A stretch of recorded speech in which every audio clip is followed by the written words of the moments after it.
নমস্কার বন্ধুরা, শেপুর রান্নাঘর থেকে আপনাদের অনেক স্বাগত। আজ আমি একটি চিকেন রেজালা বানিয়েছি।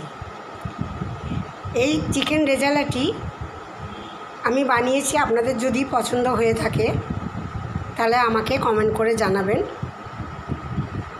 শেয়ার করবেন, একটা লাইক দেবেন, বন্ধুদের সঙ্গে শেয়ার করবেন, পাশের বেল আইকনটি ক্লিক করে রাখবেন। তাহলে আমি নতুন নতুন যেরকম রেসিপি করলে আপনাদের কাছে আমার নোটিফিকেশানটা তাড়াতাড়ি পৌঁছে যাবে। আর আমার সব বন্ধুদের একটাই রিকোয়েস্ট, আমার রান্নাগুলি যদি আপনাদের ভালো লেগে থাকে তাহলে আমার চ্যানেলে একটি করে সাবস্ক্রাইব করে দেবেন। চলুন রান্নাঘরে যাওয়া যাক, দেখে নেওয়া যাক আমি চিকেন রেজালাটা কিভাবে বানালাম। খুবই হালকা মশলার ওপর দিয়ে বানিয়েছি, এখন খুব গরম তো সেই জন্য খুব বেশি তেল ঘি মশলা আমি দিইনি। চলে আসুন দেখে নিন রান্নাঘরে কিভাবে আমি চিকেন রেজালাটা বানালাম। আমি আজকে একটি চিকেন রেজালা করব। আমি এখানে দেখুন, আমার প্রথমে দেওয়ার সময় ক্যামেরাটা একটু প্রবলেম করেছে, ওই জন্য আমি সরি বললাম। আমি এখানে 200 দই, 800 চিকেন আছে, 200 দই, কালো গোলমরিচ, সাদা গোলমরিচ মাখিয়ে রেখেছি। আমি যখন মাখাচ্ছি তখন আমার ক্যামেরাটা হঠাৎ করে চলে গেছিলো, তাই আপনাদের মাখানোটা দেখাতে পারিনি, এর জন্য সরি বললাম। আর দেখুন এখানে আমি কিছু কাজু আর 4-5টা আমন্ড ছাল ছাড়িয়ে রেখেছি, পোস্ত। আর এখানে দেখুন আদা রসুন পেস্ট করে রেখেছি। এটাও আদা রসুন পেস্টটাও আমি এর মধ্যে মাংসের মধ্যে একটু মাখিয়েছি। দই, কালো জিরে, সাদা জিরে, দই মাখিয়েছি, সাদা গোলমরিচ, কালো গোলমরিচ আর আদা রসুন মাখিয়ে আমি আধ ঘন্টার মতন রেখে দিচ্ছি। আপনাদের হাতে যদি সময় থাকে তাহলে আপনারা 2 ঘন্টা রেখেও দিতে পারেন, যত রাখবেন তত ভালো হবে। এখানে দেখুন আমি কয়েকটি পাকা কাঁচা লঙ্কা, পেঁয়াজ একটু সেদ্ধ করে নিয়েছি। আর এখানে ফোড়ন দেখুন, আমি ছোটো এলাচ, একটু জয়িত্রী, লবঙ্গ, তেজপাতা, আর এখানে আমি একটু সাহা জিরে দেবো, আমি এখনও দিইনি। আমি এগুলো পেস্ট করে নিয়ে তারপর আমি শুরু করব। আমি আধ ঘন্টা পরে শুরু করব। আমি এটা মাখিয়ে ম্যারিনেট করে রেখে দিলাম।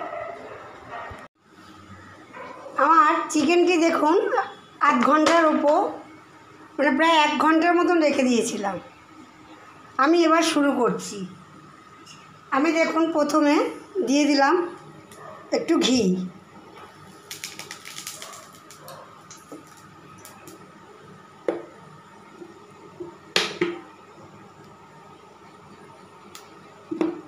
দিয়ে দিলাম।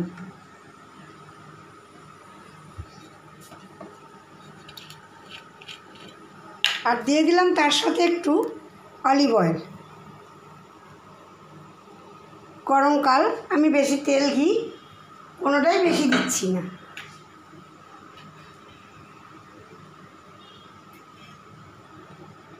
দিয়ে দিলাম দেখুন একটি তেজপাতা,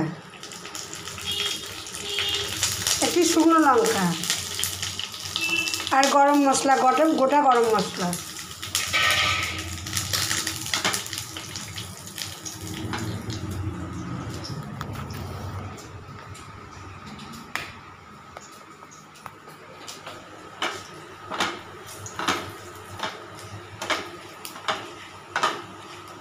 আমি কোনোটাই ঘি তেল বলুন, আমার অনেক রেসিপি আছে আমার চ্যানেলে, চাইলে দেখে নিতে পারেন।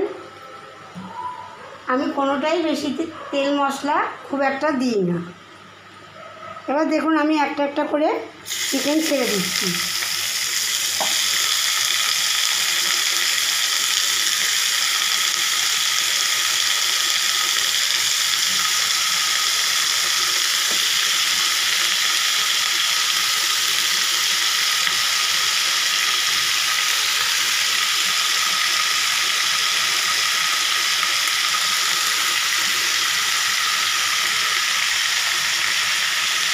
আমি কিছুটা খালি একবার করে একটু ভেজে নেব।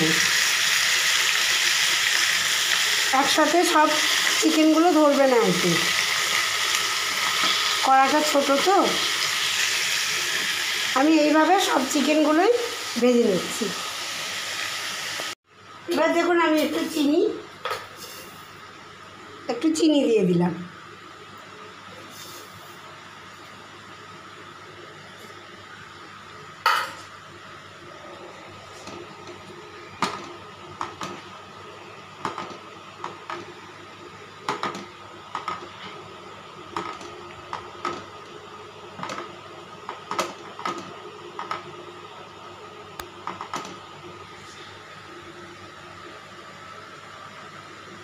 এবার দেখুন আমি আমন্ড, কাজু আর পোস্ত বেটে রেখেছিলাম, ওটা দিয়ে দিলাম।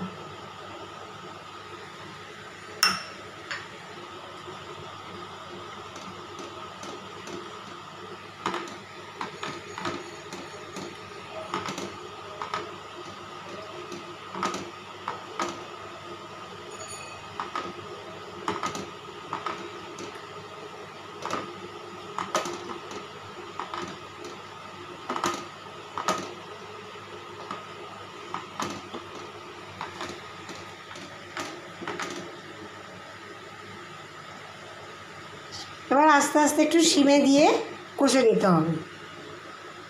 এবার দেখুন অনেকক্ষণ কষা হয়ে গেছে মশলাটি, আমি এবার চিকেনগুলো দিয়ে দিলাম।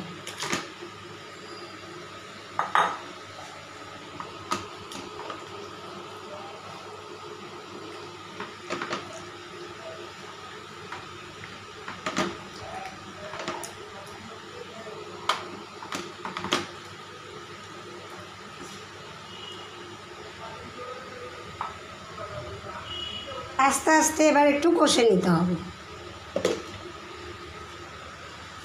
আমি একটু খুলে দেখে নিই। দেখুন চিকেন থেকে জল বেরিয়েছে। আমি আরও 3টে কাঁচা লঙ্কা দিয়ে দিলাম এর মধ্যে। এই যে জলটা বেরিয়েছে, এই জলটাতেই চিকেনটা আশা করি সেদ্ধ হয়ে যাবে, আর জল দিতে লাগবে না।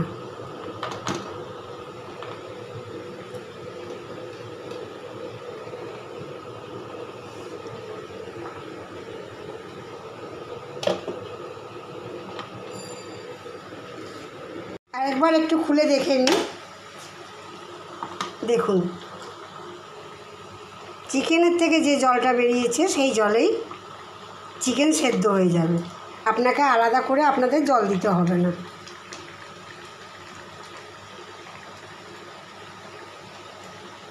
এতে চিকেন রেজালাতে একটু যদি মাখা দেওয়া যায় খুব ভালো হয়, কিন্তু এই মুহূর্তে আমার কাছে নেই। আপনারা যদি আপনাদের কাছে থাকে, আপনারা যখন যদি করে খান তাহলে আপনারা একটু মাখা দিয়ে করে খাবেন, খুব ভালো লাগে। আর কালারের জন্য আপনারা যদি চান একটু জাফরান বা একটু কাশ্মীরি গুঁড়ো লঙ্কা দিতে পারেন।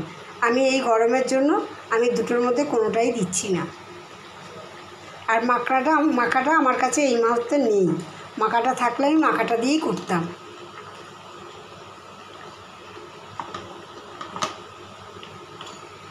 রেজালাতে মাখা দিলে খুব ভালো লাগে খেতে।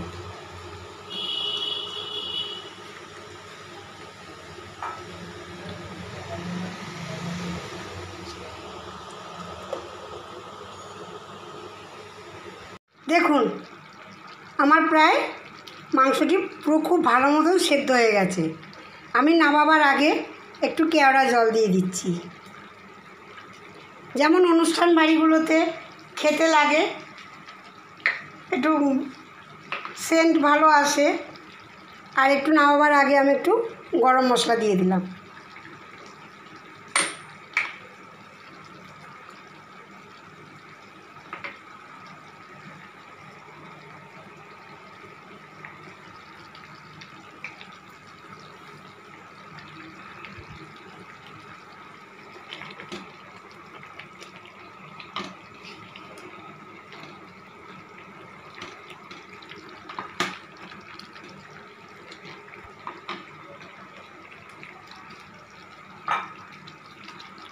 আমি গ্যাসটিকে অফ করে আমি একটু চাপা দিয়ে রাখি 2 মিনিট, তাহলে গন্ধটা ভেতরে থাকবে। নামিয়ে আপনাদের দেখাচ্ছি।